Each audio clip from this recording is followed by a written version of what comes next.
أوريد واحد هاي نلاش يقول جاي كلام عملية ها ويا بسم الله waxaan xagan ku qabaa hal su'aala hadaan ku weydiiyo waxaad tiraahday ragga qulqul joogta iyo ragga qurba joogta waxaan doortay ragga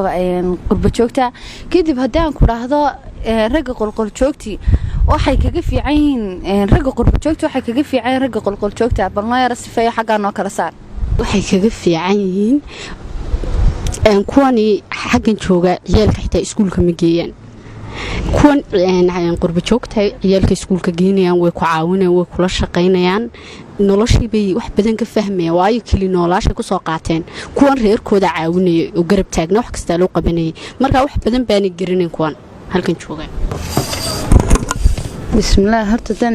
inta weydiiyo de qurba joogta ay taageertay in xooga saartay kale taloorta qof waxaan aaminsanaa qof wala bilaadan ma hawl loo diro qaban karaa waxaan aaminsanay ragga halkan ku nool inay kuwaasi waxyaalo fara badan oo ogeyn ayagu ogeyn kana fiican yihiin dhaqan ahaan iyo diiniyanba marka waxyaabaha ragga ogeynayna kuwaasi ogeyn xakamida waxa kamid ah horta waxa jirta inta badan ragga xagga jooga ma qiiqayn hablaha qiimahooda ma garanayaan laakiin ragga halkan jooga hablaha qiimahoodii waxay ka mudan yihiin way garanayaan saala jikad baan ku taageersanay qulqul joogta aanan kuna taageersanay qurba joogta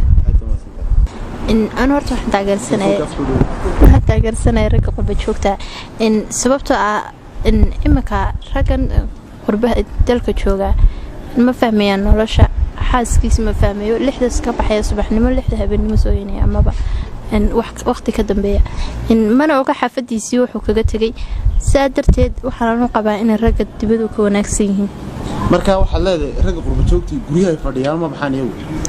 maya way baxaan laakiin se nolosha ta hoosiyo ta sare way garanayaan ragga qurba joogta waan gad marka ku halkan waa qalbi dhagax wax ma yaqaan way lixda subaxnimo reerkiisa ka baxay waqtigu doono imanaya mana oga xataa laga yaabo markuu yimaado inuu waxyaabo ku qabsado gabadhii su'aal adag baa halka taasoo lisa mikrofoonka u dhig in kala taleen intaas waxay tiri maba fahmiyeen noloshii oo lixdii subaxnimo baxay lixdeedii soo kordhinaya ta kala talo qofkan bilaadanki saw intaaba de wuxuu u maqay waa adiga iyo carruurtaada iyo naftaada sidoo wax u siilaa wuxuuna u halgamay nolosha de ugu jiray halgan ka dheer u galaya sidoo adiga aan de reerkiina uu ka soo kaxaystay aanad ugu baahan ama se qof qeyrka ay aanad waxba uga daba sugin taasana aaminsanay anigu lixdaas subaxnimo wuxuu la baxay lixdeed kale la soo hooyanayo ha way jirtaa kuwaasi laakiin boqolkiiba 90 ragga neemka dalka jooga waxa u badan yihiin meermeerti badanaana ma jiro qof nin reerkiisa hanta imka boqolkiiba 90 waayo waxaad arkaysaa gabadh u shaqaynaysa u karinaysa u soo qaadaysa haddana suuqa u fadhiisanaysa wax u qabanaysa haddana wuxuu ku qabsanayaa waxyaabo gurigii kamid ah taasina aniga waxay la tahay in wax ku ogeyn rag dar horta inantaas hal su'aal hal waxna way ku qaldantay hal su'aal la su'aasheeda ay aqligeedu qof walba aqli buu leeyahay de ikhtiyaarka isaga iskala juuskiisana isaga u taala balse waxaan ku sheegayaa inayna de nin dibadda ka yimiday boqolkiiba 90 amba boqolkiiba 95 intooda ugu baran waa de waxaan fahmin dadka iyo dalka mitoona saadarteed dumarka hadda jooga de badankooda wada oran maayo boqolkiiba 10 dawaa dad jecel lacag iyo hanti iyo wax loo dhisiyo meermeer nin 3 bilood kula joogo xagga ku aqal gashaan oo saddexda ku xigana aan ku aqooni dantaada ma waxa ku fiican ilaaxad adigoo iska bismillaah waxa jira rag iyagoo qurbaha reer kule wadanka tan dumarku bulshada kadibna iska taga kadibna la waayo meel loo raaxo kale xaqiiqatan waayo qofka dalka kula jooga maanta wuxuu yahay xaq u galay xaq ka soo baxaad garanaysa marka inta waxa weydiinaysa su'aasha soo dhigantay waxa weeyaan qurba joogta leey nolosha kula fahmayeen nolosha waa 3 bilood wixii ka dambeeya intooda badan kuma jiraan waabanu badan haddana 3 bilood nadaada biliyo baradu kula joogo baka badi in taasi been ma laakiin tise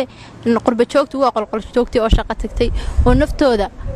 soo saaraya mana aha nin intuu ku dhashay ka soo baxay dibadda uga soo baxay ee waa kii qolqolka kula joogay oo naftiisa sidoo u soo saari lahaa u baxay qoyskiisa iyo qoyskoodaba waxa jira mikrofoonka waxa jira hablo badan oo qabaan niman qurba joog oo waxa arkaysaa xaafadaha qaar waxa jooga hablo niman qurba joog guursadeen kadibna la waayay meel ay mareen taalaftigeedu nolol iska rafaado oo lixda laga kalahayo lixda habeen lagu soo noqonayo lagu shaqeynayo miyaanay ka qurux badneen nolol aad 2 bilood si fiican noolaatay carmal dhaqso ku noqotay maya way ka fiicantahay laakiin tise marka horeysa horta guurkaaga waa loo meelday wax walbana wuxuu leeyahay meelday iyo system loo maro mana aha ninka qurba joog hanuunaad u guursato qoys ka soo dhacay familigiisa iyo xiisaba inaad uga tafiican waxaan oran karaa intaasi lafteed inay tahay guur aan meel loo diin oo waxaad leedahay hablaha halkan degdegay ها degdeg uma arkaa iyo qof dee social media laga bartay waxaad adaba haddaan su-aasha mar labaad kugu celiyo ilaa xadood ku qaldanta inaad diidadee ina yaroo dalkaa kula jooga allaha ka yeelo waxba inaan haysan waxba aanu cunin cawda hadda doontiin wada seexda gidaarada wada gala balse waxa intuu doono uu kaaga fiicay nin dibada ka yimid 2 bilood nolol raaxo la ku noolaato family-gaagana difaacdo adigu dooq ahaantaada qolqoljoogtii qurbajoogta waxaad ku haystaa rag qolqoljoogta ilaa xad sababna marka waayo eeg maanta inankii dalkayga hooyay la jooga waad isfahmaysaan waad isgaranaysaan dhaqankiisa dabeecadiisa diintiisa laakiinse maanta nin qurbaha ka yimiday wuxuu yahay ana garayna social media la iska bartay horta waa dhibaatateeda leh ilaa xadadaan eeganaan waxaan kaga qanacsanoo ka jecelahay ragga dalkayga la jooga bilaa su'aal kale aan qabaano in horta dhalinyaradeeda in makaalkan joogtaa in 90% naftooda mooyaan naf kale ma maareyn karaan waa waxay ku guursanayaan 10 jir ilmi yar isagoo barbaarin iskuulkiisa isagoo laga bixinayo ayuu reer Kenya markaas waxa dhacsan masaasada gidaarka jir arrin kale ma yaalo in marka miina ka fiicneen adigoo u meeldida qoyskaaga ad mustaqbal waxna mustaqbal ma ciyaar waa nolol inta xayraan halka joogo guursan leed nin qurba joogo xoogaa soo shaqeystay taaniyeer weyn qofkii ku dhali kara waleeyay moogtay ha ayaa ku dhaqi kara adigu odayaal isku wada waay runta su'aashaada aad weydiisay waad ku saxsan tahay balse waxaan ku sheegay adiguna inaanad isdhigin dameel bilaa tacaba waa intaas sanad lagu soo hayo lagu soo shaqeynay waxa doontay iyo waxa xagad galisay xagga seexanaysa waxa xiranayso intaba adiga dartaa waalidka ambadee say doona kugu soo shaqeynayeen adiguna ma hayna isdeecdo deemeelan dantaada hayna isdhigto balse waxaan ku sheegaynaa inuu kaaga fiican yahay ninka qurbaha jooga ninka dalkaaga hooyo jooga waxa la sheegaa ama ba jirta ragga qolqol joogta iyo ragga qurba joogta marka la isbarbar dhigayo sida hablaha nimka dhawaajiyeen ragga qurba joogta waxa la way ka romantic baday marka dumarka loo eego ragga qolqol joogta oo dumarka aad bay u xanaaneeyaan waxa laga yaabaa ninka inuu shaqadiisa ku mashquulo kadibna uu seexdo ma fahmaysaa waana si u badan yihiin marka aad noloshaada u meel daynaysaad inin gayaanana tahay og tahay tacabkii iyo kharashkii ku galay miyaanay marka si loo eego kurba yaro qurux badneen nin adigana ku anfici kara noloshaada maareyn kara nolol yaro qaboon aad ku wada nool qofkiisa iska jecel nolol qaboon nolol yaro qaboon aad ku wada noolaataan inaad nin qurba joog iskaga laabto saas kuna qurux badnaa horta laftarkaaga haddaan adiga su-aashaadii weydiisaan kaaga jawaabo isku dayo ilama fiicnaa maanta dee wato fiicanta qof kastana uu jecel inuu nolol wanaagsan helo dee wixii isaga anfacayana uu helo say caruurtiisa dee meel khayr loogu maraan bacdeen dee dadkii maanta wadanka jooga dhalinyarada wadanka joogta mada 95% dee waa inaan shaqahayn waayo dee wadanka waxa ka jiraaba la arkaya lala socdaa marka dee nin dibadda ka yimiday horta dee way jiraan dama wixii family-gaaga mise wixii kale kuma soo horjeegno wixii family-gaaga dibadda aanba ka imaadana bedelka aad joogaa inaad guursatid balse waxaan diidanaa in social media intaad iska barataan ku guursada bacdii 3 bilood ku qabaa labadan hablood waxay aaminsan yihiin ragga qurba joogta inay ka fiican yihiin ragga qolqol joogta idinkuna waad ka soo horjeedaan bal hablahan waxaad fahansiisaa laba sababood habkuba badin oo ragga qolqol joogta ay kaga fiican yihiin qurba joogta waxaan horta midda koobaad waayo maanta qofka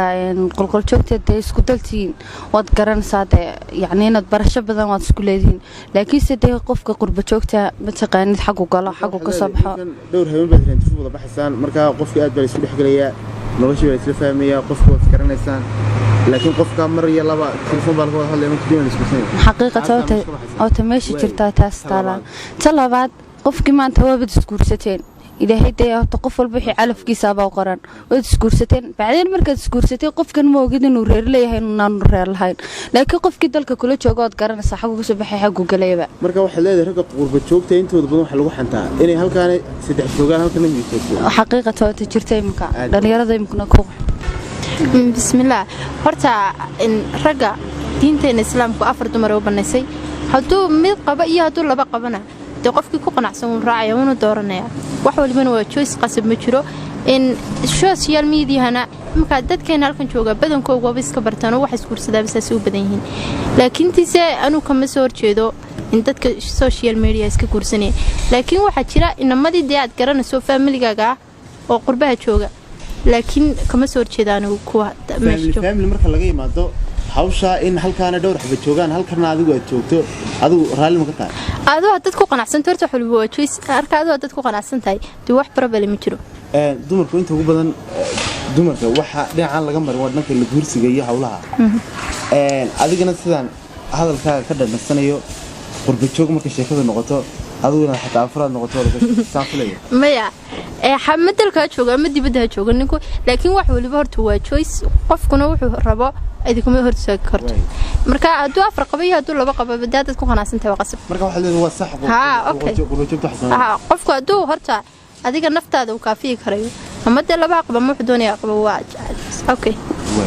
man kore haddaan kusoo noqon su-aasha ama inaan sheego laba qodob way kaga duwan horta siyaabo fara badan way kaga duwan laakiin haddaan sheego ugu weyn iminka qofka dalka kula jooga waad iska warhaynin karsaan hadduu qofkii bukooda wadu tegi karsaa uu ku iman karayaa uu kaa warhayn karayaa laakiin qofkan qurbaha jooga dee muxuu kaa soo gaadh laga yaaba adoo dhintay baynu ku soo gaadhee marka horta siyaabo taxidhiidhin ahaaneed uu kaga fiicanyay aaminahaneedna uu kaga fiicay ta kalsoonihaneedna uu kaga fiicay waayo inta badarka qurba joogta waxay u badan run marka la isku sheegayo waxay damacaan halkaan iyagoo reer ku leh hablaha Soomaaliyeed bartan joogana ay ka samaystaan xaas kale oo marna u yimaadaan marna ka tagaan marka waxa leeyahay inta way halkii soo wala qurxay su'aasha dan ka jaysaaro waxa jira boqolaal halkan kula jooga oo aan xaafadoodii ka warayn waxa jirta gabadhii iyadoo forensics kaga baxaya wuxuu ka baxayna waa balwad darteed ka bacdi miyana ka fiicneen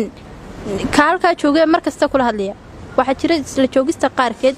oo maqnaansho dhaamo kulli tole waxaad sheegtay wixii dooqaaga waxa tir boqolaal kan jooga ka fiican way jiraan qaar balwad loo halkan balwad kule aan xaaskood iyo dadkoodana warkayn way jiraan qaar ka fiican oo daqiiqad walba xaaskiisa ku sugantay ka warhaya iyo reerkood iyo qoyskoodba halka way jiraan dadka qaar halkan qaad iyo sigar khaas ah lagu yaqaana halka wax ka badan baa lagu yaqaana run markay isku